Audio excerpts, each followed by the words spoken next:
Bonjour et bienvenue dans notre 249e briefing, éclairage sur l'actualité en Russie.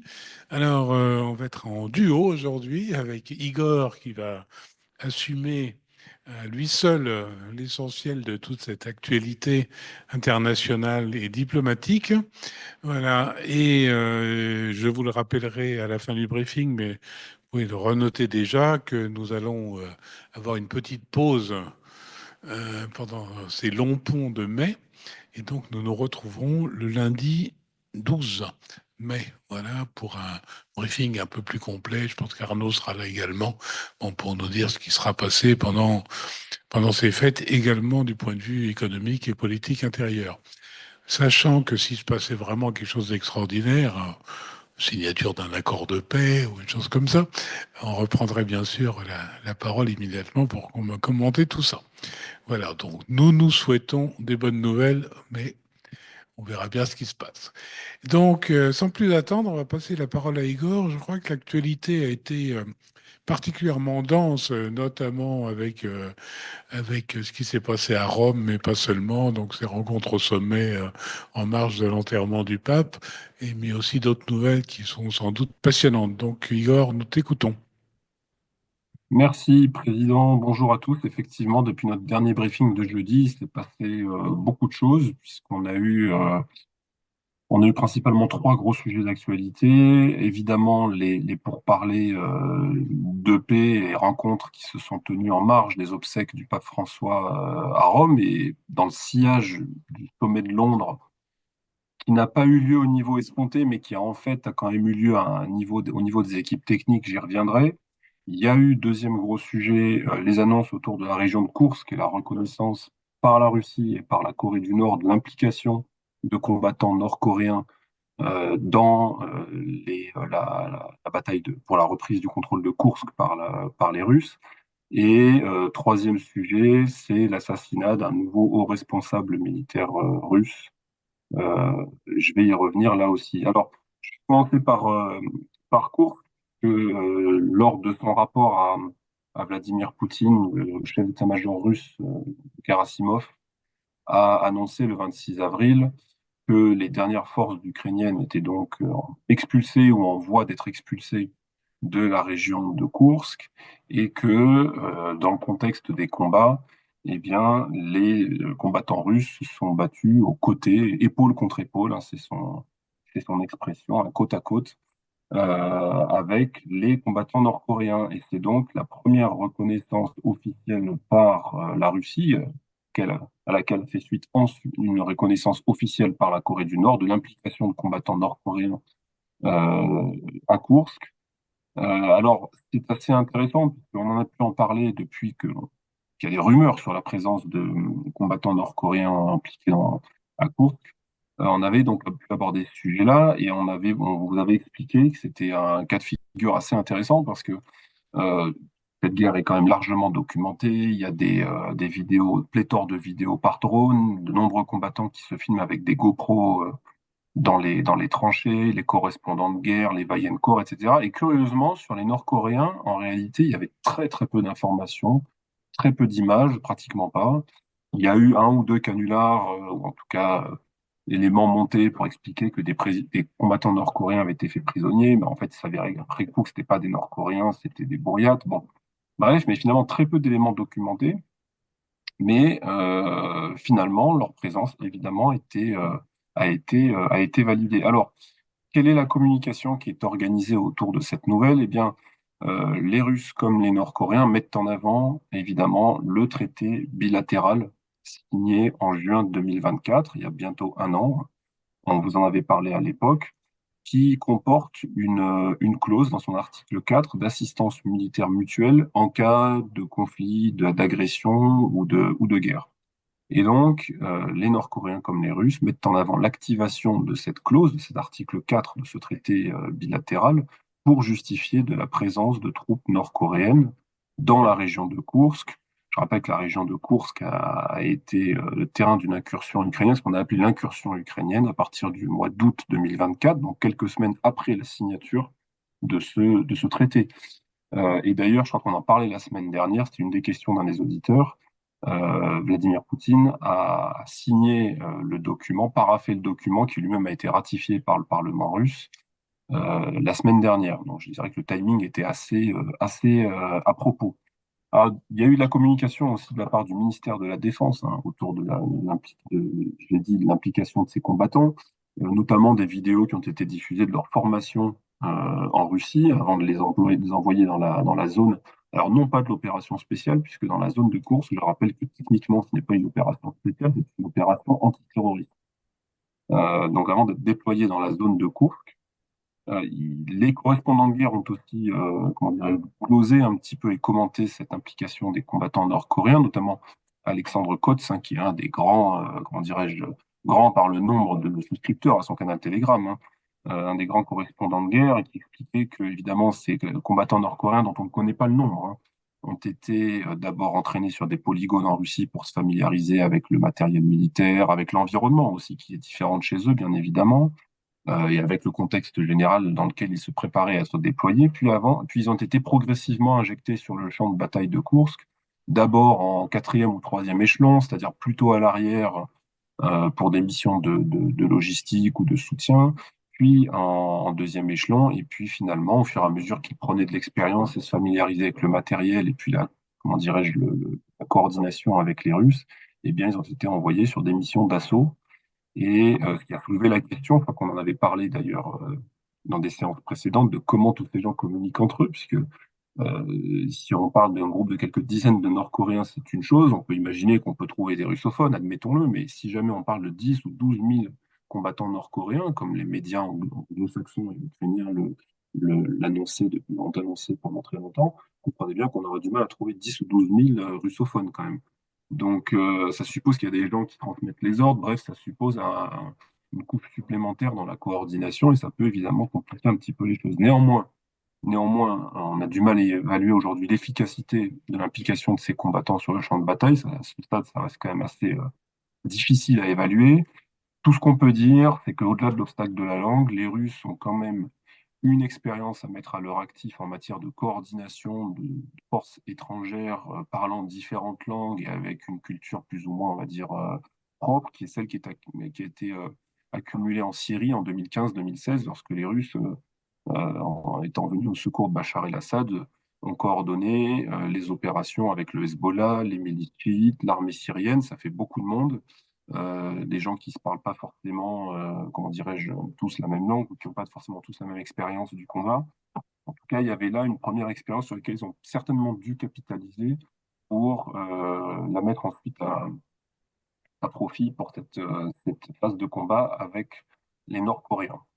Ce qui m'amène au deuxième sujet, la diplomatie, avec les suites de la réunion de Londres de la semaine dernière, les pourparlers au Vatican qui ont été assez médiatisés et la quatrième visite de Steve Witkoff à Moscou pour rencontrer Vladimir Poutine. Alors la réunion de Londres, vous vous souvenez, jeudi dernier, je vous expliquais que elle avait fait un petit peu pchit parce que M. Rubio n'avait pas pris son avion et que finalement elle s'était pas tenue au niveau des ministres et des chefs de la diplomatie. Elle a néanmoins eu lieu au niveau des équipes techniques qui se sont penchées sur les propositions qui ont été communiquées par les Américains aux Européens, aux Ukrainiens, en vue de définir un cadre pour un cessez-le-feu.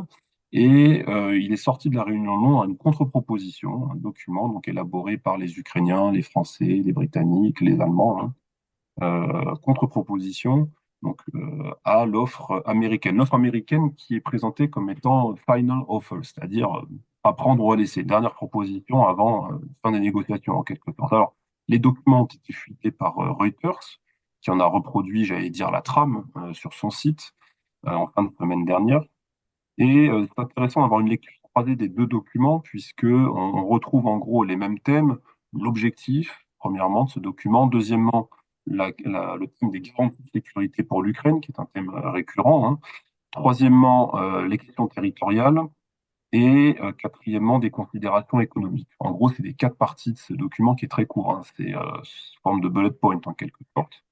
Alors, le cessez-le-feu est décrit par les Américains. L'objectif du document, c'est évidemment arriver à un cessez-le-feu. Pour les Américains, ça doit être un cessez-le-feu permanent, avec un engagement de la part des belligérants à se lancer dans des négociations directes entre Russes et Ukrainiens sur la mise en œuvre et les dispositions techniques.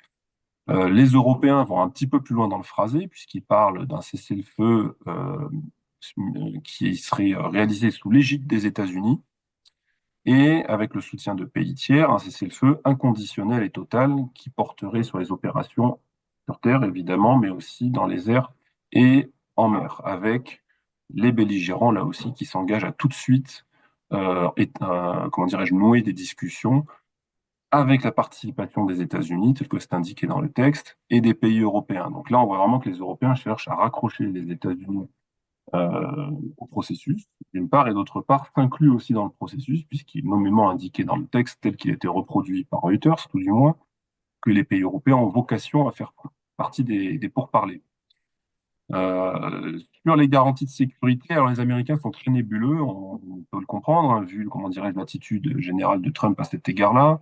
Ils se contentent de dire que l'Ukraine reçoit une solide garantie de sécurité, mais ils ne disent pas de la part de qui. En tout cas, dans le document, ce n'est pas indiqué, ni de quelque sorte que ce soit. Enfin, ils indiquent, pardonnez-moi, qu'il y a un groupe d'États ad hoc, européens et non européens volontaires, qui apporteront ces garanties de sécurité. Mais en réalité, ça reste très, très nébuleux. Il est indiqué que l'Ukraine ne cherchera pas à adhérer à l'OTAN.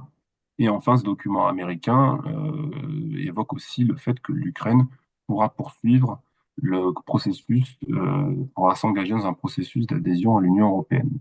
Côté européen, les choses sont quand même différentes, puisque les Européens, dans leur contre-proposition, indiquent que l'Ukraine reçoit de solides garanties de sécurité, y compris de la part des États-Unis. Donc là, on voit qu'ils raccrochent encore les États-Unis au processus.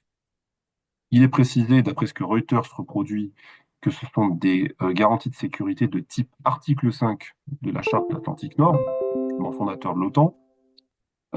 Et en ce qui concerne le processus d'adhésion à l'OTAN, le document formulé par les Européens et les Ukrainiens précise qu'il n'existe pas de consensus entre les alliés sur l'adhésion à l'OTAN. Donc c'est quand même moins restrictif que le document américain qui écrit noir sur blanc, d'après ce que Reuters reproduit, que l'Ukraine ne cherchera pas à adhérer à l'OTAN. Là, on parle juste de l'absence de consensus, une constatation des faits, mais ce qui n'obère pas ensuite d'un processus ultérieur. D'autre part, les Européens vont plus loin sur l'aspect aide militaire dans le cadre de ces garanties, hein. Aide militaire à l'Ukraine, puisque ils évoquent l'absence de restrictions sur la présence, les armes et les opérations des forces étrangères amies sur le territoire de l'Ukraine, donc en référence entre les lignes au projet de force de réassurance promu par Macron et Starmer, dont je vous parle depuis quelque temps. De même, qu'ils indiquent qu'il n'y a aucune restriction sur les forces de défense ukrainiennes. Et ça, on le voit bien, l'idée, c'est évidemment de couper l'herbe sous le pied au projet russe de démilitarisation de l'Ukraine, hein, qui fait partie des objectifs mis en avant par le Kremlin et qui consiste notamment à évidemment limiter en nombre et en qualité les forces armées ukrainiennes. Ça, évidemment, ce volet-là n'est pas du tout abordé dans le document proposé par les Américains et les Européens, eux, insistent là-dessus sans trop de surprise. Troisième point, le territoire. Alors là, les États-Unis reconnaissent de juré le contrôle russe sur la Crimée. Donc ça, c'était j'ai un petit peu le coup de théâtre de la semaine dernière dont je vous avais parlé. Pour ce qui est des autres territoires sous contrôle russe, eh bien, on parle de reconnaissance par les États-Unis, mais de reconnaissance de facto sur le contrôle russe établi sur la région de Lugansk et sur les autres régions annexées en septembre 2022. Il y a le point sur la centrale nucléaire de Zaporojye, dont j'avais parlé. Là, les Américains, évidemment, dans le texte, indiquent qu'ils vont en prendre le contrôle pour en quelque part sortir la question de la dispute, enfin du débat russo-ukrainien. Mais il y a aussi question du barrage de Kakhovka sur lequel je ne vais pas trop m'étendre. Ces deux points sont repris à peu près dans le formulé, dans le phrasé de manière identique par les Européens. Et le dernier point, c'est sur l'économie. Alors là aussi, les Américains sont assez succincts, mais directs. Principalement, les États-Unis et l'Ukraine vont mettre en œuvre l'accord bilatéral sur les ressources minérales. Ça, on va le retrouver, le même phrasé chez les Européens. Il n'y a pas vraiment de grosses différences. Les Américains expliquent que l'Ukraine doit être entièrement reconstruite et recevoir des compensations financières. Ils ne disent pas de qui, dans quelle proportion, ceci n'est pas indiqué. La porte est laissée ouverte, j'allais dire, pour la suite. En ce qui concerne les sanctions, les Américains expliquent que les sanctions imposées à la Russie depuis 2014 seront levées. Mais on ne dit pas de quelles sanctions. Est-ce que c'est des sanctions exclusivement américaines ou est-ce que les Américains prétendent que, quelque part, être en mesure de faire lever les sanctions européennes appliquées depuis 2014? Là aussi, ça reste quand même très nébuleux. Les Européens sont vont un peu plus dans le détail. En ce qui concerne la reconstruction et les indemnités, eh bien, ils expliquent que tout ceci sera financé au moyen d'actifs souverains russes qui resteront gelés jusqu'à ce que la Russie compense les dommages subis par l'Ukraine. Ça, c'est dans la contre-proposition européenne. Et c'est assez logique étant donné que il y a pratiquement 200 milliards d'actifs de la Banque centrale russe qui sont sous juridiction européenne, alors que les sous juridiction dollar, en réalité, américaine, il y a bien peu de choses. Et le deuxième point sur les sanctions, eh bien, les sanctions américaines imposées à la Russie depuis 2014 peuvent faire l'objet d'un assouplissement, hein, ce qui est inscrit dans le document européen, assouplissement progressif après l'instauration d'une paix durable, pas d'un cessez-le-feu, mais d'une paix durable, et être reprise en cas de violation de l'accord, la clause dite de snapback. Mais dans le texte proposé par les Européens, évidemment, il ne traite là que des sanctions américaines. Il n'y a pas un mot qui est dit sur les sanctions européenne. Donc on voit que dans ces documents-là, quand on fait une lecture croisée et puis qu'on réfléchit un petit peu dessus, on voit qu'on a un retour en force de la question territoriale, qui est un peu passée en second plan depuis quelques semaines, alors que la question du statut de l'Ukraine était revenue sur les devants de la scène, avec la question de la neutralité de l'Ukraine, la question du statut non nucléaire de l'Ukraine. Là, on voit la question territoriale revenir, suite notamment de position de Donald Trump sur la Crimée, qui ont pris beaucoup de monde par surprise la semaine dernière. Alors, il y a des points qui sont de fait rejetés par les Européens et les Ukrainiens, hein. Sur les sanctions, la reformulation traduit un rejet, en réalité, hein, de la levée inconditionnelle, quelque part, des sanctions dès lors qu'il y aurait un cessez-le-feu. Sur la Crimée, là aussi, il y a une non-reconnaissance, donc un rejet de la reconnaissance par les Américains. Et sur l'OTAN, phrasé et modulé, mais évidemment, comme je l'ai expliqué, il traduit le fait qu'on constate aujourd'hui l'absence de consensus sans que cela n'obère de la suite du processus. Il y a néanmoins des éléments où les deux se rejoignent. Le processus d'adhésion à l'Union européenne, dans les deux textes, on trouve le même phrasé. L'Ukraine a vocation, enfin, en tout cas pourra entreprendre un processus d'adhésion à l'Union européenne. Et ça, on avait déjà dit avec Arnaud qu'a priori, les Russes ne devraient pas y être farouchement hostiles. Il y a aussi des points qui se rejoignent, des considérations qui se rejoignent sur la question de la centrale nucléaire. Euh, alors, alors, ensuite, la visite de Witkoff au Kremlin, donc, est intervenue le 25 avril. C'est la quatrième visite de l'envoyé spécial de Donald Trump au Kremlin. Alors, cette fois-ci, Steve Witkoff et Vladimir Poutine se sont parlé 3 heures. La dernière fois, c'était 4 heures et demie, donc ça reste quand même très long. Les échanges ont été qualifiés par le Kremlin de constructifs et utiles, hein, selon M. Ushakov, le Sherpa de Vladimir Poutine pour la politique étrangère. Et Vladimir Poutine aurait fait part à l'envoyé spécial américain de sa disponibilité pour des pourparlers directs entre Moscou et Kiev, donc, et que Vladimir Poutine se disait prêt à discuter sans condition. En fait, on va retrouver un petit peu des déclarations qui vont dans le même sens côté ukrainien. On a l'impression que Russes et Ukrainiens font un petit peu la course à celui qui se dit le plus prêt à discuter directement et sans condition. On est un petit peu dans cette phase-là, donc paraît celui qui est le plus disponible pour des négociations aux yeux de Donald Trump. On sait peu de choses sur ce que se sont dit Poutine et Witkoff. On a vraiment le sentiment qu'il y a une volonté de mettre vraiment sous cloche la communication, qui est vraiment très peu d'éléments qui fuitent. D'ailleurs, Witkoff, qui multiplie les allers-retours, en fait, tout simplement, préfère avoir des discussions en direct avec Vladimir Poutine plutôt que de passer par des intermédiaires ou de réaliser, je ne sais pas moi, des visioconférences, des choses comme ça. Donc on sent qu'il y a un souci du secret et de la confidentialité, ce qui est parfaitement compréhensible, hein, vu les enjeux vu l'enjeu. Le sillage de ces entretiens, il y a eu ce matin un contact téléphonique entre Sergei Lavrov et Marco Rubio, donc les deux chefs de la diplomatie russe et américaine, et l'annonce tout à l'heure, en début d'après-midi, par le Kremlin, d'un cessez-le-feu, un nouveau cessez-le-feu entre le 8 et le 11 mai, donc à l'occasion de la célébration des 80 ans donc de la fin de la Seconde Guerre mondiale.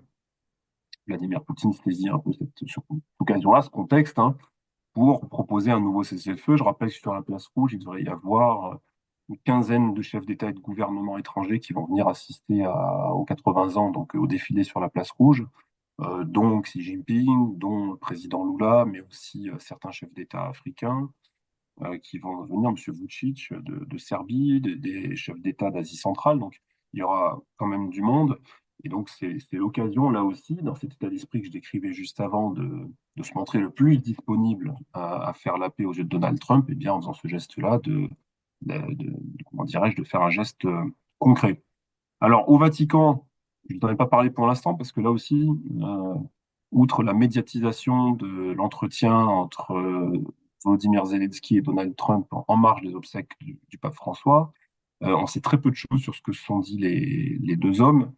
Je ne rentre pas dans le débat ou la controverse sur pour qui était la troisième chaise, la fameuse troisième chaise, hein. Je crois qu'il y a déjà beaucoup d'articles qui ont été écrits à ce sujet-là, mais on sait très peu de choses sur ce que se sont dit les deux hommes. Un des enjeux, c'était effacer ou tout du moins faire passer au second plan leur dernier contact, qui était absolument catastrophique, le 28 février, dans le bureau ovale à Washington, la fameuse altercation entre Volodymyr Zelensky et Donald Trump et J.D. Vance, qu'on avait largement commenté avec Arnaud. Rien que ça, déjà, c'était un exercice de communication. Les deux hommes se sont parlé.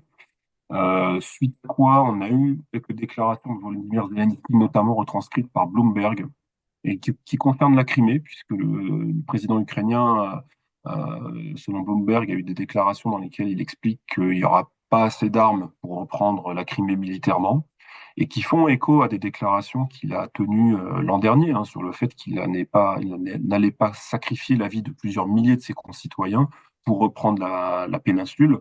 Bon, c'est ce que je vous rappelais lors du précédent briefing. Il y avait de fait une acceptation, je dis bien de fait, de la perte de contrôle de la Crimée par les autorités ukrainiennes, qui là est présentée sous le volet capacitaire militaire. Un coup, on n'a pas assez d'hommes, un coup, on n'a pas assez d'armes. Bon, on parle de la même chose, on n'ira pas faire une tentative de reprendre par la force la Crimée. Donc, pour cette rencontre-là, voilà ce qu'on sait à ce stade. Et je terminerai sur la troisième information du week-end, c'est l'assassinat d'un responsable militaire russe, un nouvel assassinat, puisque dans la matinée du 25 avril, le général Yaroslav Moskali, qui est le chef adjoint de la direction des opérations principales d'état-major général des forces armées, a été assassiné lors de l'explosion d'un véhicule au pied de son domicile, et son domicile est situé dans une des tours du quartier de Balashikha, que les gens qui habitent à Moscou connaissent bien. C'est un quartier périphérique de Moscou. C'est un quartier plutôt populaire d'ailleurs, et c'est assez curieux, mais bon, de voir qu'un militaire aussi haut gradé habite dans un quartier populaire qui est pratiquement enfin, à 1 heure de voiture du centre-ville de Moscou avec les embouteillages. En tout cas, c'est pas tout près, c'est pas Barvira, c'est pas les quartiers huppés de Moscou. Mais bon, vous avez un très haut responsable du ministère de la Défense qui habite dans ces immeubles-là. Et donc, la personne qui aurait fomenté cette attaque a été appréhendée. C'est quelqu'un qui s'appelle Ignat Kouzmine, qui est parvenu à louer un appartement dans le même immeuble, voire même sur le même palier que le général, ce qui pose quand même des questions sur la sécurité rapprochée des hauts responsables militaires, surtout après les précédents attentats qui ont eu lieu depuis maintenant plus d'un an.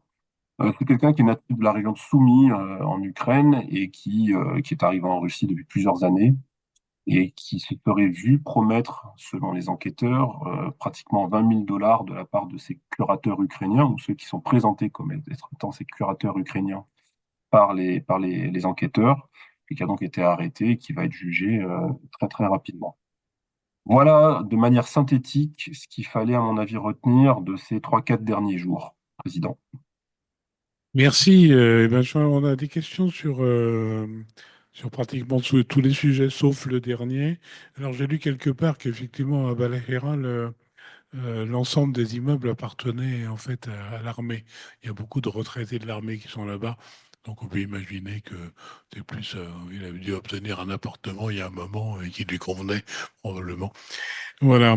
Alors, si on reprend dans l'ordre, si on va revenir au premier sujet, la Corée, on a plusieurs questions.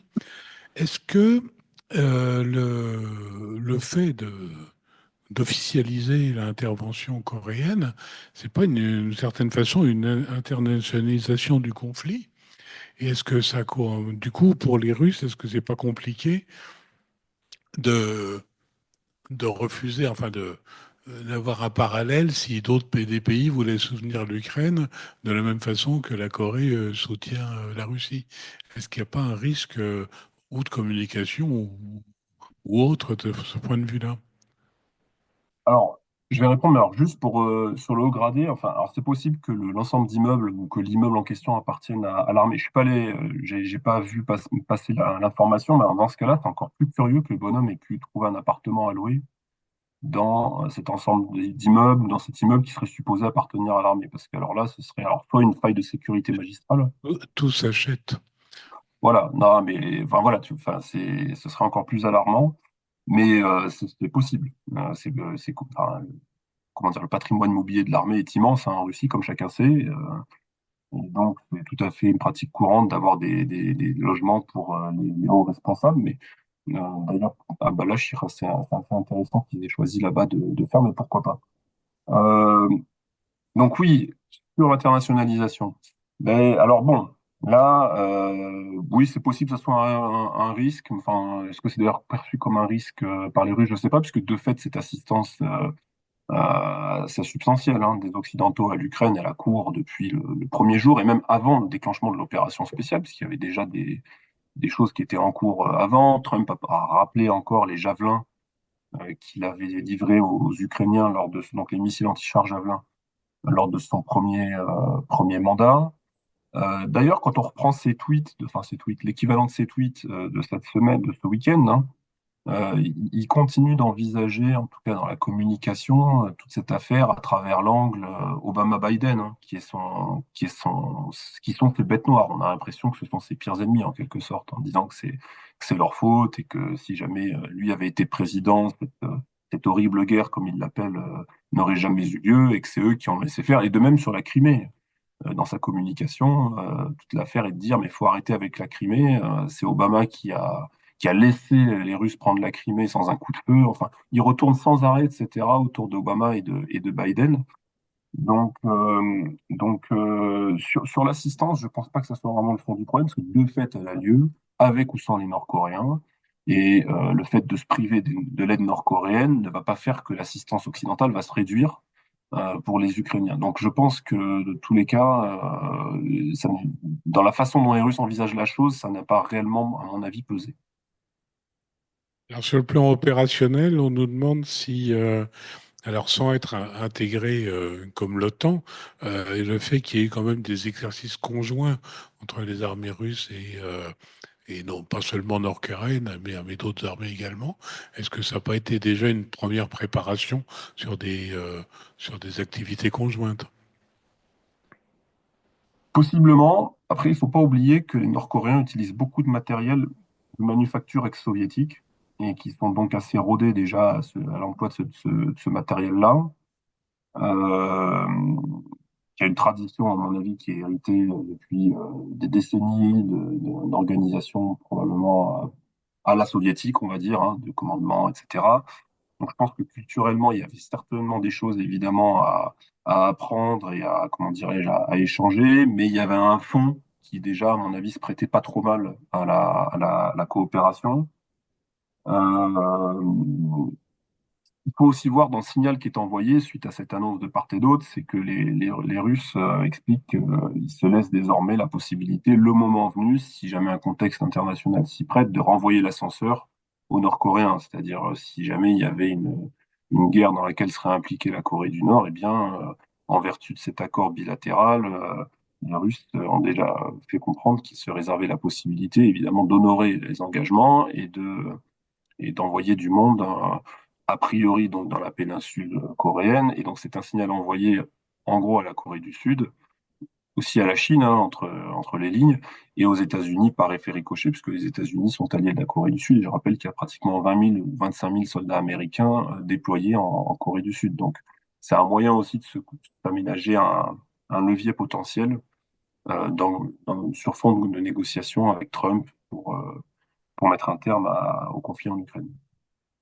Alors, dernière question pour clore le chapitre coréen. Est-ce que le dirigeant bien aimé sera là le 9 mai en Alors, tant je l'ai pas qu'allié? vu. Oui, oui, en tant qu'allié, c'est ça. Alors, je l'ai pas vu dans la liste des invités qui circulent, qu'on peut trouver sur les réseaux sociaux.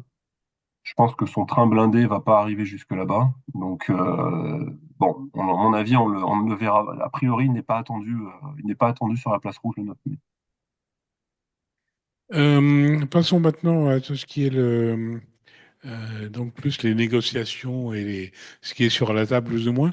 Alors il y a quelque chose qui visiblement n'est plus sur la table, c'est la dénazification de l'Ukraine. Visiblement, soit les Russes n'en parlent plus, soit ni les Américains ni les Européens daignent en parler. Effectivement, on trouve pas de choses qui se rapportent à cela dans les projets américains et contre-projets européens.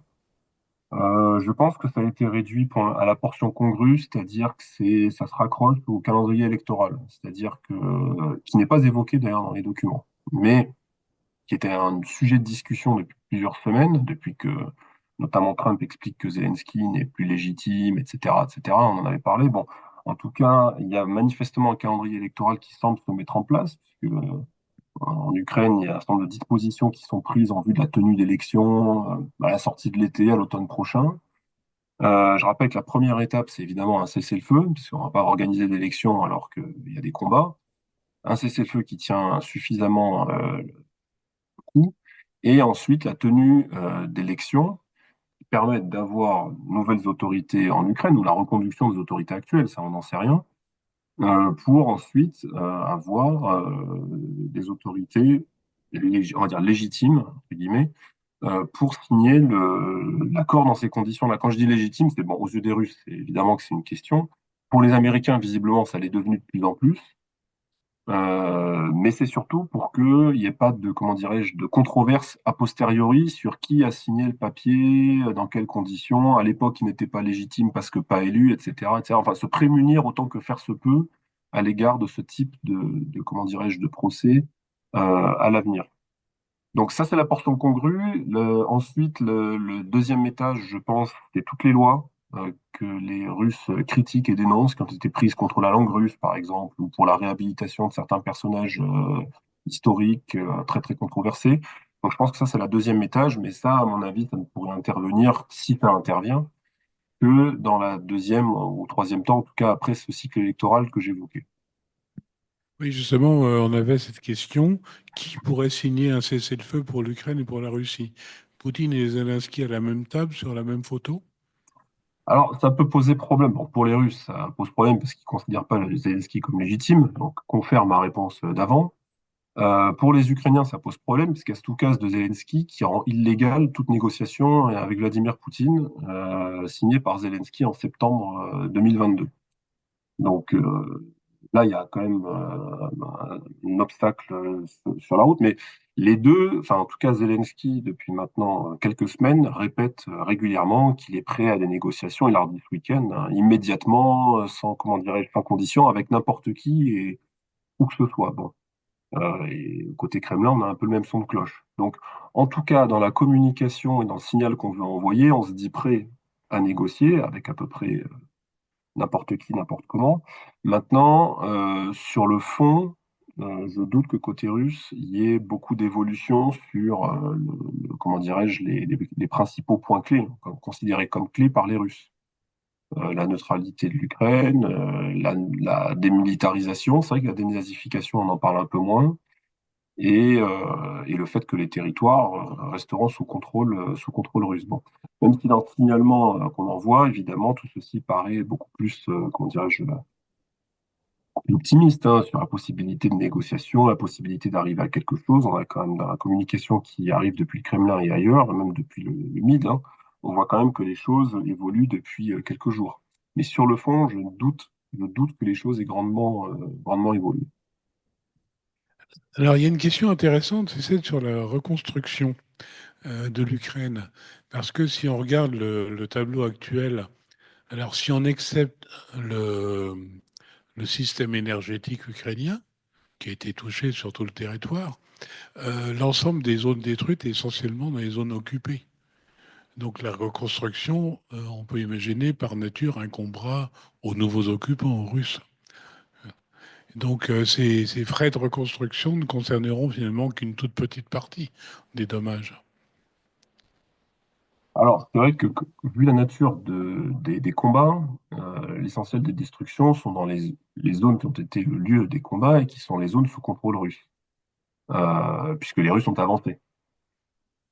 Après, il y a eu beaucoup de frappes dans la profondeur, plus d'ailleurs qui ont été infligées à l'Ukraine que de frappes infligées à la Russie, qui ont quand même occasionné des dégâts hein, sur les centrales électriques, sur certaines infrastructures critiques. Donc tout ceci va quand même coûter de l'argent. Mais c'est vrai que le gros du béton, ça va être dans l'est de l'Ukraine et dans le Donbass. Donc là, les Russes ont fait par exemple, de Mariupol une vitrine, enfin cherchent à faire de Mariupol une vitrine pour montrer que voilà, réhabilitation, reconstruction, remise, etc. Donc, reconstruire, j'allais dire une ville, et encore, je peux pas aller sur place, évidemment, j'imagine bien qu'il n'y a pas tout qui a été reconstruit, vu l'état des destructions, mais c'est une chose, mais reconstruire des régions entières, oui, ça va prendre du temps. Mais ça me paraît à peu près évident que ça ne sera pas financé par d'autres personnes que les Russes eux-mêmes et peut-être quelques très rares investisseurs étrangers, si tant est qu'ils aient des garanties, qu'il n'y ait pas de sanctions qui leur tombent dessus après coup, ce qui à mon avis, loin d'être le cas aujourd'hui. Donc oui, ça va incomber principalement au budget russe, hein, ces reconstructions-là, ça me paraît clair. Pour le reste, de l'autre côté, il y a évidemment, alors non pas les 200 milliards gelés de la Banque centrale russe, mais les bénéfices tirés de la fructification de ces avoirs qui vont être utilisés, à mon avis. Ça me paraît à peu près clair, vu que le mécanisme fonctionne déjà hein, pour financer l'aide militaire à l'Ukraine côté européen. Et on peut imaginer ensuite des choses plus classiques, je sais pas moi, Banque européenne de reconstruction et de développement, des choses comme ça. Effectivement. Alors, une autre question à laquelle tu peux peut-être pas répondre d'ailleurs, mais visiblement, la porte reste ouverte pour l'adhésion de l'Ukraine dans un délai, à mon avis, assez long à l'Union européenne. Est-ce que dans les statuts de l'Union européenne, il y a des clauses un peu de défense? Parce qu'on imagine mal, une fois l'Ukraine intégrée à l'Union européenne, si elle était attaquée de nouveau, est-ce que l'Union européenne viendrait à son secours? Est-ce qu'il y a quelque chose un mécanisme qui existe hors OTAN? Ah oui, il existe ce mécanisme entre traité de Lisbonne, de mémoire c'est l'article 42, mais il concerne les membres de l'Union européenne. Et pour qu'il soit activé et qu'il puisse fonctionner, il faudrait-il encore que l'Ukraine soit membre de l'Union européenne, ce qui est loin d'être le cas comme tu l'as précisé. Non, mais justement, c'est un peu. Est-ce que les Russes voient pas ça comme un risque de contournement de leur interdiction d'adhésion de l'Ukraine à l'OTAN? Oui, oui, oui, je vois ce que tu veux dire. Mais alors, en plus, l'automaticité de l'assistance est beaucoup plus forte dans le traité de Lisbonne qu'il ne l'est dans la charte de l'Atlantique. Parce que dans la charte de l'Atlantique, l'automaticité, c'est pas de la réponse, mais c'est de la réunion des alliés pour, comment dirais-je, pour formuler une réponse commune comment dirais-je, à une agression perpétrée contre un des membres de l'Alliance.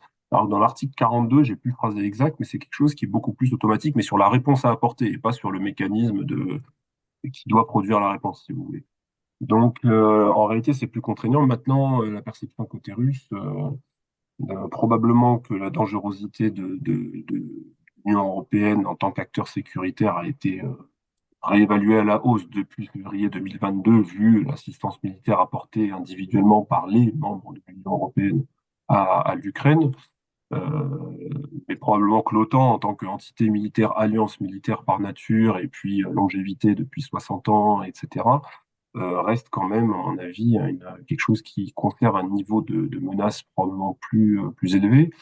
Encore que ça a pu être nuancé compte tenu des prises de position de Trump à l'égard de l'OTAN, puisque Trump a quand même beaucoup moins de piété à l'égard de l'OTAN que ne l'avait son prédécesseur.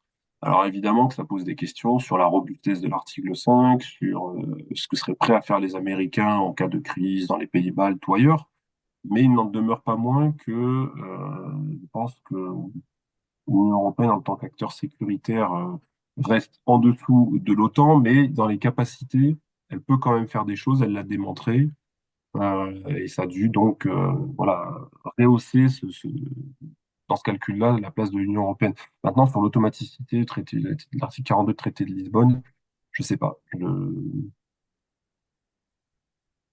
Autant. Espérons que ça n'ait jamais, Voilà, enfin, c'est ça. jamais besoin de le savoir. C'est ça.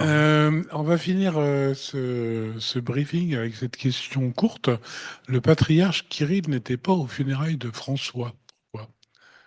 Non. Non, mais il y avait un envoyé de l'Église orthodoxe russe qui a été envoyé, qui a été dépêché avec Madame Lubimova, donc ministre de la Culture, qui représentait la Russie aux obsèques. Et donc l'Église orthodoxe russe était bien représentée, mais évidemment pas par le patriarche Kirill. Alors je me demande s'il n'est pas sous sanction, il doit certainement l'être, hein, je pense.